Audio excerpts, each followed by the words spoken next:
Testing, testing, 1, 2, 3. I'll get rid of that. Okay, I just want to make an appeal to the Blender developers concerning its particle system, which has been driving me nuts for the past 10 years. I cannot say that I'm a heavy or professional user of anything. I mean, completely talentless when it comes to the arts.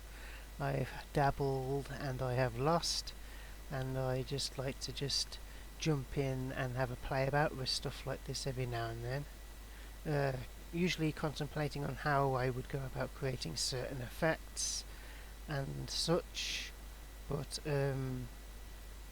anyway, the particle system REACTOR, why the hell have you not re-implemented it yet after 10 freaking years? Since the evolution of Blender from 2.49b, we haven't seen a re-implementation of the ability of particles to emit particles from particles. Now, what that basically means is, if you wanted it to rain, you create an object to emit your rain from, to fall down. You'd have it hit the ground, and upon the death of the rain particle, you would have some additional particles that would create the splish splash effect of the rain hitting the ground. So you can see here, I mean, I've got these instance shapes here to try and make it easier for you. So you've got the blue sphere particles coming down, and then when upon impact with the collision plane, death on impact, the particles are, you have another particle system that's set to emerge upon the death of its other particles. I mean, you can see down here, this is the first part 1. It's emitting from the faces of the plane about 1,000 particles, some approximate numbers here, and then what would happen is you'd click to create a new particle system, and then we've got about 4 times the particles. So as a guesstimate, you would have 4 particles emitting from the original rain particle that hits the ground, and it's set to emerge upon death. That's the upon death, and you set it to emit from the particle, and you down here, it's going to emit from the previous particle system here. So this was just done in a few clicks. It's ugly, I know that. It's not some refined thing, but basically particles emitting from particles, rain falling down, splashing on the ground, nice and simple. In this other instance here, we've got a crude firework example using a cone.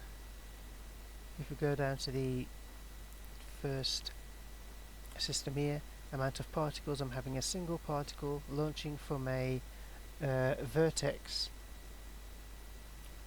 It flies through the air, and then it's set to die upon a lifespan, about a 50 frame lifespan, at which point it is going to emerge from the first particle system and create those sphere instances, and then from the sphere instances a third particle set is implemented on top of that, and it's told to emerge from the second particle system that had just launched. So basically you can create a chain reaction of particles emitting from those particles, and then emitting from those particles.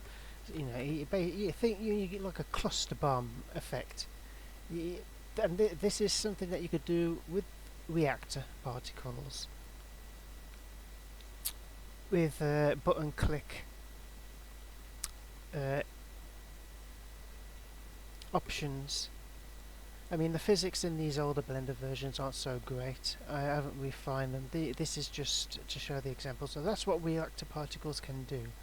Now, since then, I've seen some ridiculous tutorials that have been desperately trying to simulate something that, you know, something as simple as rain falling down and creating a splish splash on the ground. And because you can only have one instance of a particle simulation coming from an object, the closest that you could get to it was particle instance modifier, where you'd literally convert a particle. You'd literally convert a particle into an entire mesh, which is going to be extremely heavy, and then from that you can create particles coming from that sort of, but it's just not the same. It's not very efficient. It's a workaround that doesn't quite work around. I've seen examples where you use dynamic paint, where, say, this plane, you'd have a dynamic paint mask where you'd have a particle fall down, hit the plane, and then that will create a break in the paint mask, and that would enable a particle system that was applied to this plane to then show, and then at that area a particle system would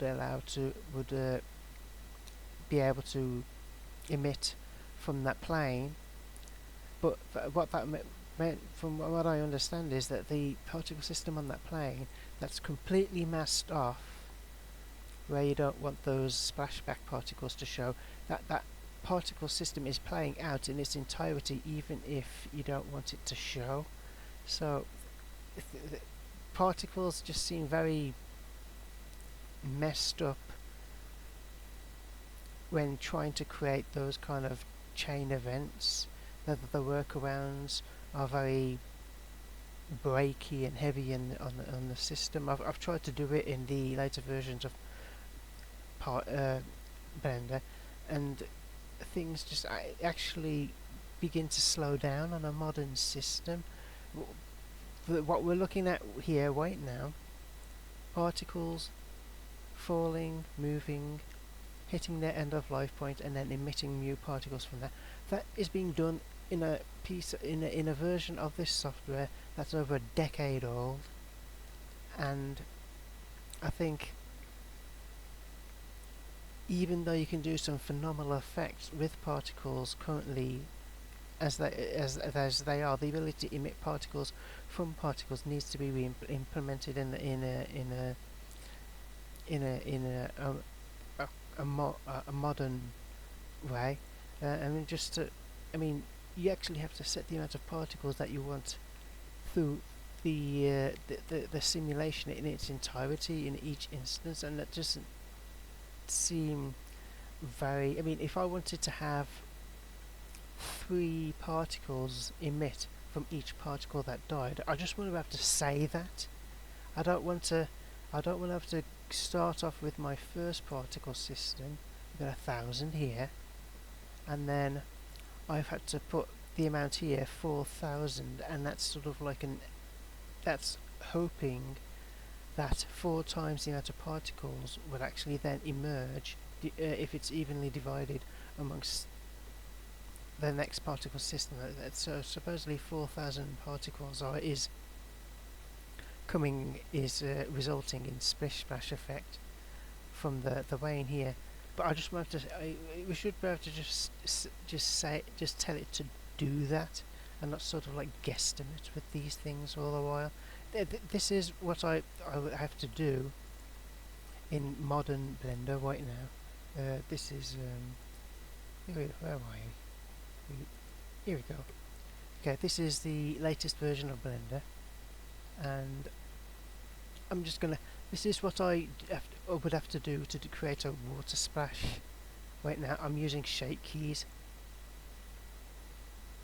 I mean, it's not animated very fast because otherwise you won't be able to see it. But these aren't particles. These are shape keyed meshes. I'll just show you. I mean, the trick to doing this is if I select this cube here, go into edit mode. Now, if I just how do I cursor to selected. Okay. I really don't like this interface. I miss dynamics. I miss the spacebar doohickey of 2.49B and all that. But if I just select all the verts in your cube, and then if you tell them to go to one location, in this case it's selection to cursor. Okay. Now all the verts of that cube have been located to a single position. If you try to shrink it down, it doesn't work. You can't use scaling. You just shift it to a single location. Now what that does is it makes your object unrenderable because there's no space, there's no conceptual space between the verts to define edges and faces anymore. So that's how you would make mesh components disappear, and then by that you can use shape keys to do basically like a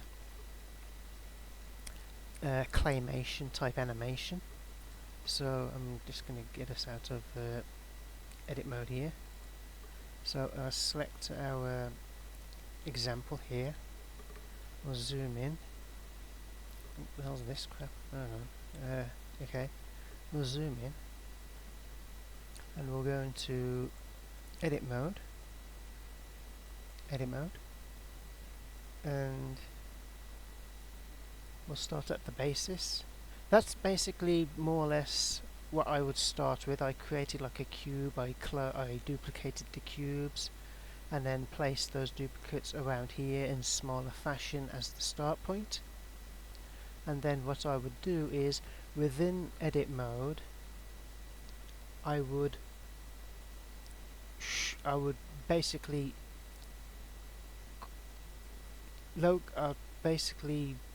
make the unwanted geometry disappear in the same manner that I showed you previously by putting them in a single vert location, so that only the mesh that I wanted to reveal is viewable. And drop sky, that's a drop sky. If I just locate, here we are. So basically in edit mode, but all the way up in the air right now. That's my droplet. And then drop ground, it's down at the ground. We'll zoom. This is all in edit mode. It's all transitioning in edit mode. So that's my next shape. And then drop hit. There we go. Now the other splash geometry that's hidden away, it's disappeared, it's all crushed into the location of a single vert. And then hit 2, and then break. Basically we've got all the geometry here. I've shrunk the original droplet, and then I've sort of changed the shape of the other droplets to make it look like it's going whoosh out, and then break 2, and then break 3, and then evaporated, which is basically completely erased. So I've basically took geometry and turned it into a shape key sequence to create a raindrop.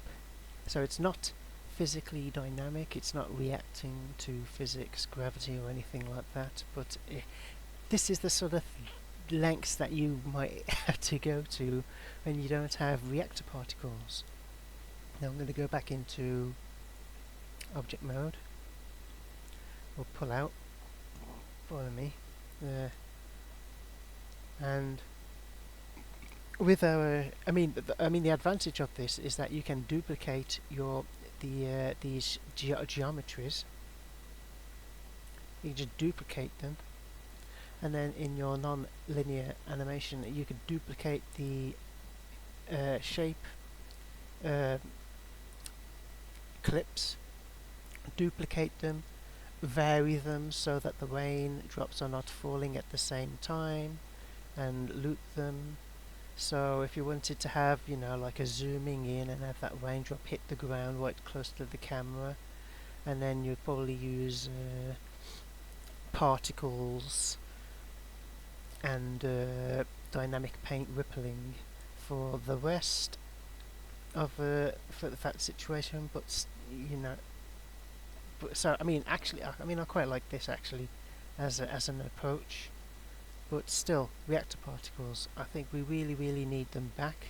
I think we should be able to say, upon the event of this particle hitting and colliding and dying, emit so however many particles that you want specifically from those particles, and then from those particles emit particles from those particles. We should be able to do them and go on to infinity. If we were able to practically do this 10 years ago in Blender, we should be able to do it now. So that's my appeal. Bring back reactor particles with the modern flair, and perhaps not force us have to create an amount of particles emit. If you just wanted to have rain fall infinitely throughout the course of a scene, if the particles are gonna hit the ground, do their thing, and then die, they're no longer going to be in the scene, and they're not going to be putting any strain on the simulation anymore. So you shouldn't have to say 4,000 particles or 10,000 particles. You should just that sort of thing should be an overall system limit, just to protect whatever your resource limits are. But you should be able to just allow for these things to just. I've even considered the game engine. If the game engine can actually be implemented within Blender itself as part of the scene, that would be so useful. If you were to have a car and just drive that car around, you can record